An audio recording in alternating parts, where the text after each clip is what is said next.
like to begin by acknowledging the traditional custodians of the land on which I live and work, the Gundungurra land, and people. I pay my respects to their elders, past, present, and emerging, and extend that respect to all Aboriginal and Torres Strait Islander people.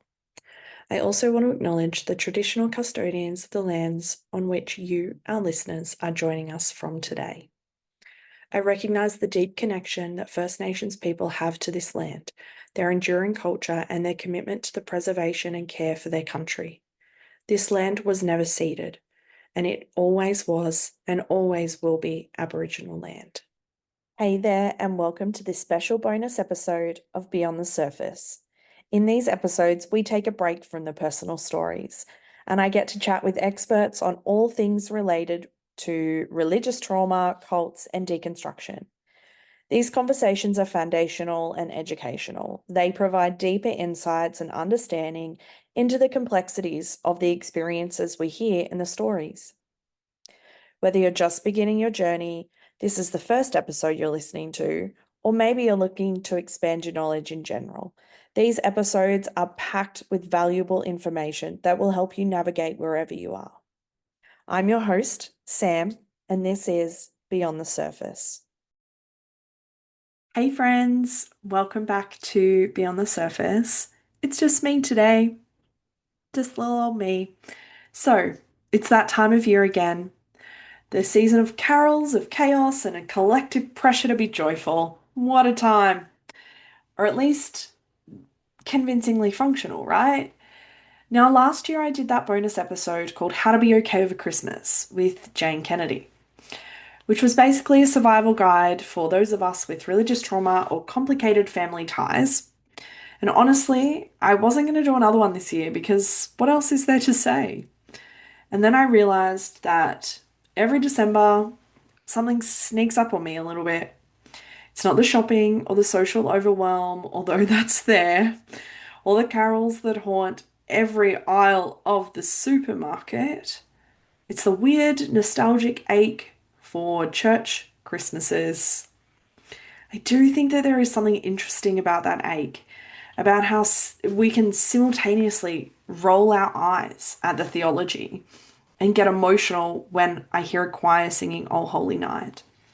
"O Holy Night" was my song. It was just the way that I connected to God at Christmas. And I have a really complicated relationship with that song now. But I wanted to talk about what I miss. And so that's what this is about. A bonus episode is going to be about what I miss and a little bit about what I don't miss at Christmas. This one's less of a structured episode and a chat because it's just me. I want it to feel like you and I are just sitting together, drink in hand, collectively processing the religious hangover that is the festive season. So, let's start with the things that I actually genuinely miss, because I think that's the bit that sometimes we are afraid to admit. Like, we've done so much work to untangle ourselves from religion that sometimes it feels wrong to say, yeah, there were things that I loved. There were things that I still would love, I think, things that I miss, things that like brought joy and peace into my world. But they were. There, I miss the rituals. There was something about the rhythm of Advent, right? I don't know about you, but I had like a biblical Advent and not just like a chocolate Advent because you needed to have both. But the rhythm of Advent involved candles and reading and the anticipation, and it made that time feel sacred and special. Every day had a purpose. There was this collective slowing down and this quiet awe, this being able to connect with God during that time that was really intentional. And yes, half of that was probably performance, and half a little spiritual gaslighting of myself. But hey, it was also kind of beautiful too. I miss that hush before a service started. The lights dimmed, the talking faded, and the music started. There's a part of me that still melts when a piano intro echoes through a room. It's almost like Pavlovian at this point, for all the therapists listening. I miss the music. everybody knows this about me, I think, is that music was the way that I connected to God. It was a way for me to connect to myself. It was the language of my soul, my spirit, and my heart. And so, God, I miss the music. I miss being able to connect to a Christmas carol because by geez, did I love a Christmas carol. Not all of them, but some are theological nightmares now for me. The melodies, the harmonies, when a congregation sang, O come, Emmanuel, in minor key. Are you kidding me? It's beautiful. It's transcendent almost. It feels sacred. Or that haunting rendition of Mary Did You Know? It was like chef's kiss. It was just beautiful. I can still feel it, even just like talking about it now in this moment. And it's probably partly trauma and partly nostalgia, both sort of like joining hands together. But whatever it is, it hits. And honestly, I think it always will. And I think that's okay. If you're listening to this and, it might not be those carols, but it might be other ones. And there is a part of you going, yeah, I miss that too. That is okay. Okay, I'm going to say this because I miss the aesthetic of church Christmas. Church at Christmas was gorgeous. Like, even if my church didn't have a team of pros doing the decorating, we did the decorating.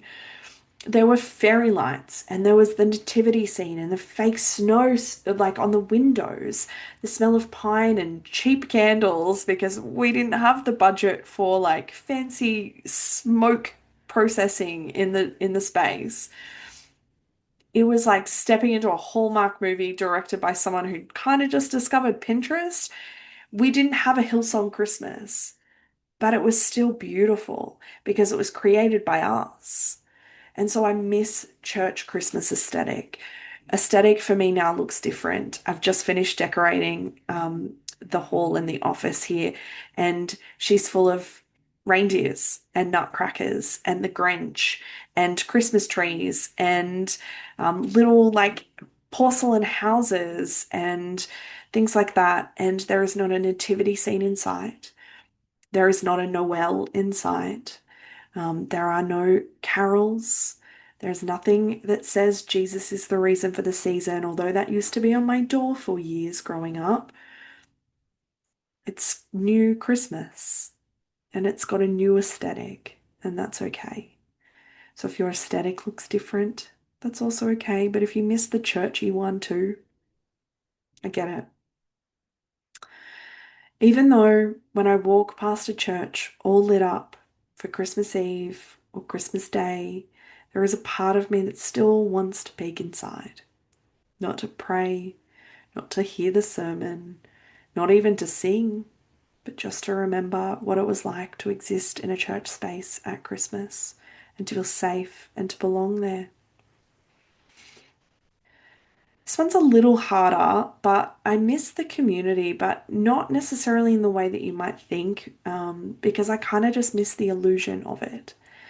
The dinners, the awkward but heartfelt hugs, the shared exhaustion after the Christmas production. Like we had just really accomplished something for a very small team, small church.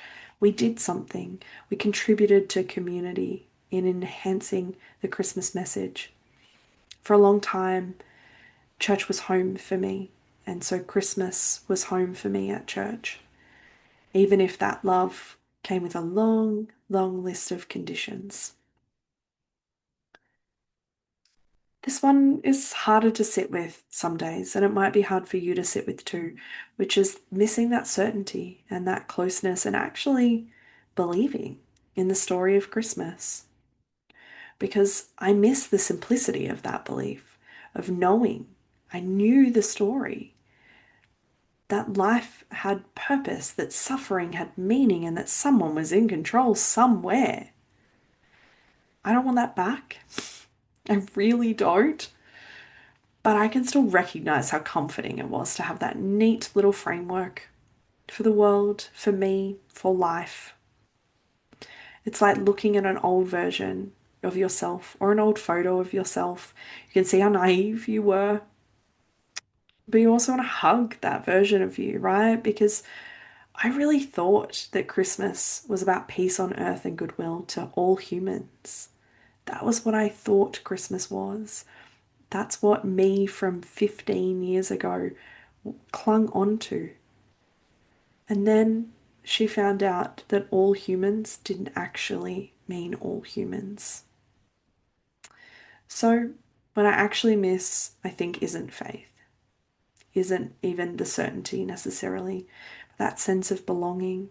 And not just belonging in a community of people, but that sense that you are a part of something bigger, that you realized that there was meaning and closeness and transcendence and sacredness in this world before you realized that that bigger thing was quietly erasing you or people that you loved. So, tis messy, tis complicated, but she's okay. And it's okay to miss all of those things. Maybe it's other things that you miss, but sitting with the things that you miss doesn't mean that you want to go back. It just means that you're human. Okay, what do I not miss? Let's talk about that. Um, because there's a lot I don't miss, let's be honest. I do not miss the pressure to perform joy. Christmas, oh, the hyper positive Christmas energy is bloody exhausting. Like, I think we all know that, whether you were raised it with religion or not. Even in secular spaces now, there is still that hyper pressure to perform joy and to be happy at Christmas. The "we're so blessed" smiles, the relentless gratitude posts because you had to be a witness on social media around Christmas. It was the perfect time. The insistence that joy was a choice. Meanwhile, half the congregation is burnt out, struggling, dissociating, crying in the bathroom after services. That didn't matter because it was Christmas. And the spiritual bypassing at Christmas is all too real. I don't miss the guilt. And I talk about guilt a lot with Easter, but there was guilt at Christmas too, because you were still constantly measuring where your heart was spiritually at Christmas. Because the sermons were about don't be too materialistic, as if wanting a break or a present somehow made you unholy. I remember once being told that feeling sad at Christmas was an opportunity to realign my heart. And I was like, no, I'm pretty sure I'm just sad. And that is okay. We are allowed to just have emotion as humans. And so I certainly do not miss the guilt of having to be an acceptable version of myself. And the only way of doing that was to deny who I actually was and how I was actually feeling at Christmas. I do not miss the gender roles. In our church, women did everything. We did the decorating, we did the catering, the cleaning, the hosting, the caroling of kids in angel costumes, the Sunday school, and yet the men on the stage preached about servant leadership. And the irony of that now is not lost on me. Every year I'd be elbow deep in glitter glue because I taught Sunday school, while the leader got up to thank the women of the church, in inverted commas, for their faithfulness and dedication. Faithfulness, it's not what it was, it's not what it felt like, it's what I knew it to be at the time. But faithfulness was just the church's favourite euphemism for free labour. I don't miss the emotional manipulation. We had candlelit services, but this emotional manipulation really happened for me when I would attend the big Christmas productions, the Hillsongs productions, which for me was a Christmas ritual in itself because it was big, it was grand, it was transcendent. It was where everyone sang "Oh Holy Night" and the lights dimmed just perfectly so you'd cry. That was not the Holy Spirit, that's stagecraft. But at the time, it connected me so deeply to the God that I had at that point. but I do not miss having people, music, the setting and scenery of the space you are existing in, wielding emotion from me. The church could have run a masterclass in emotional production. Let's be honest. The fog machines, the soft lighting, the minor key piano music, all of it was choreographed to make you feel moved by God. And it worked every fucking time.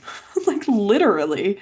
So I do not miss having to wield, conjure, and force emotion because that's what it was expected of me, or that's what I thought God expected of me.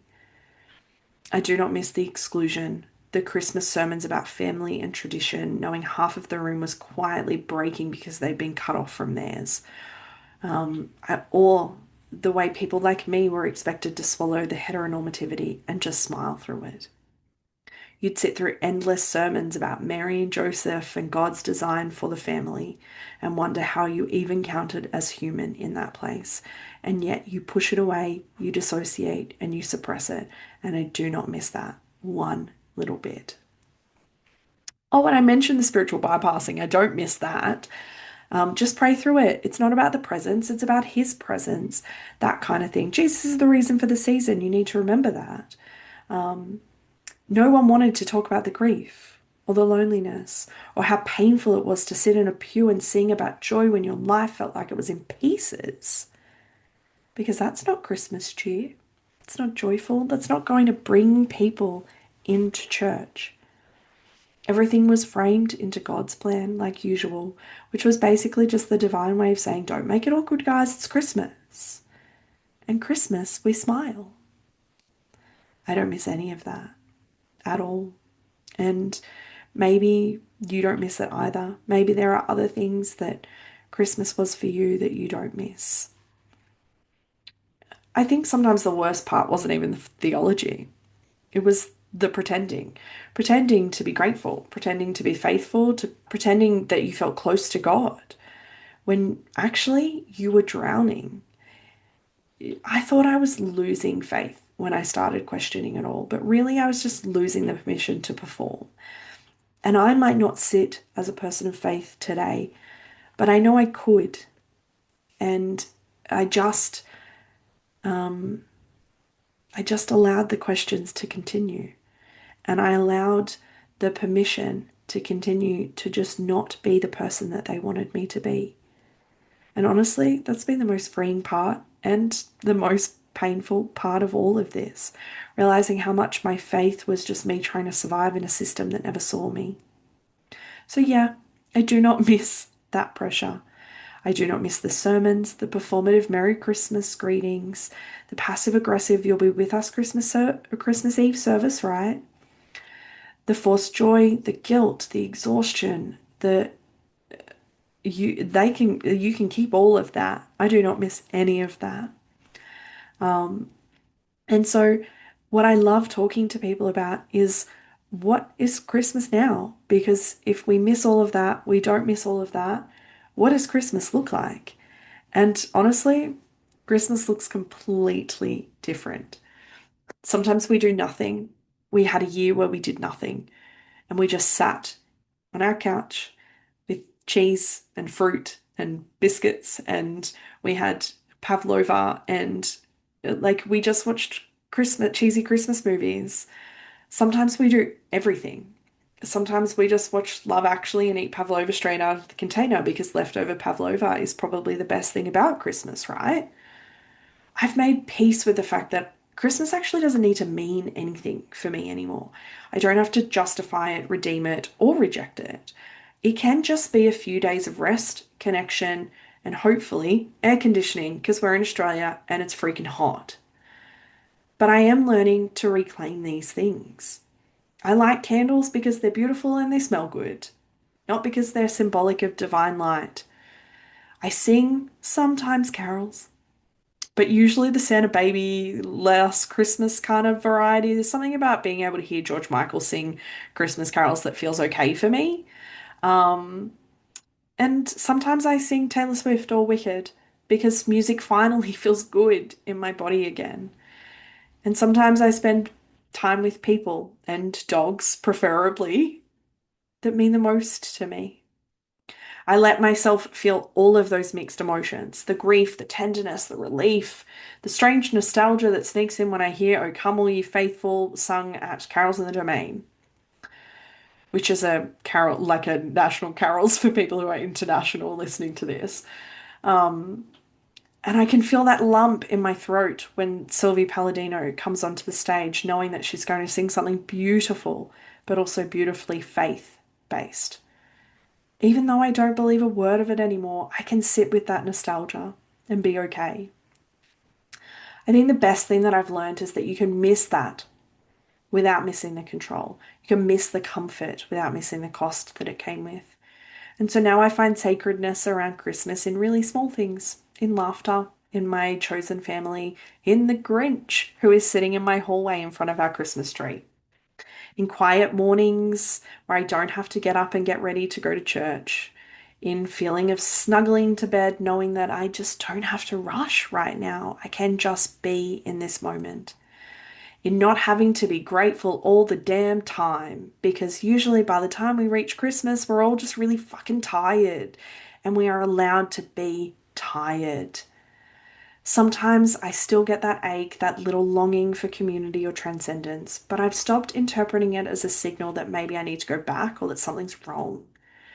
I think it's just a part of me that loves connection, ritual, and beauty, and I get to honor that now on my own terms, not in a way that it needs to be. So maybe this is my Christmas liturgy now. Good food, soft music, people I trust, and permission to not have it all figured out.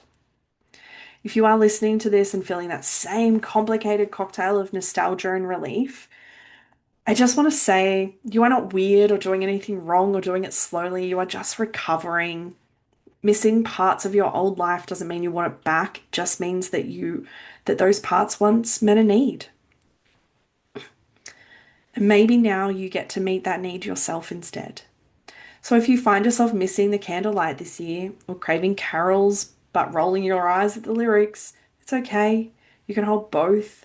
You can miss the beauty and still name the harm. You can laugh about the cringe and still mourn what was lost. And you don't owe anyone a Merry Christmas if you are not feeling it.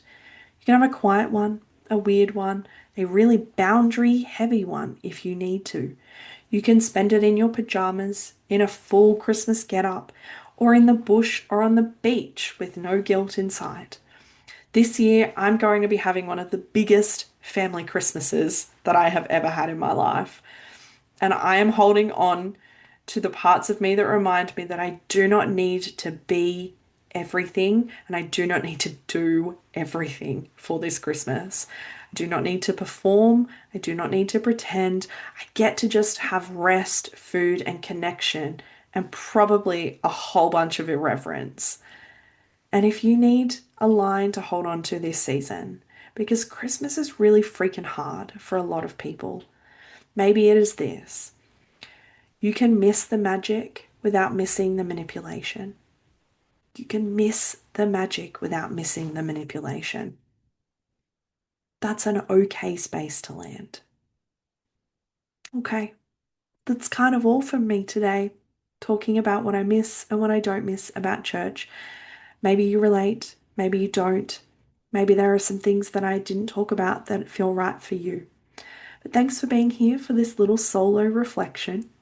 And wherever you are this Christmas, whether you are celebrating, surviving, or somewhere in between, I hope you find one small moment that feels like yours, because that's enough, and you're enough. Okay, so that's it. That's us for the year. Thank you for being here, for listening, for sharing, for crying, for swearing with me and nodding along with me and my guests through so many big, messy, beautiful conversations. It honestly means the world to me. Beyond the Surface will be back again next year in 2026. We'll be back on the 8th of January with a whole new season of stories, reflections, and probably a whole lot more rants, because that's apparently my spiritual gift I've found. In the meantime, go back and listen to any episodes you missed. or maybe the ones you didn't quite have the capacity for the first time. Take care of yourself over this break, whatever that looks like. Find a tiny pocket of peace, a moment of softness, something that belongs only to you. And I will see you next year. Merry-ish Christmas, friends. Thanks for tuning in to this episode of Beyond the Surface. I hope you found today's conversation as insightful and inspiring as I did. If you enjoyed the episode, be sure to subscribe, leave a review, and share it with others who might benefit from these stories. Stay connected with us on social media for updates and more content. I love connecting with all of you. Remember, no matter where you are in your journey, you're not alone. Until next time, keep exploring, keep questioning, and keep moving forward. Take care.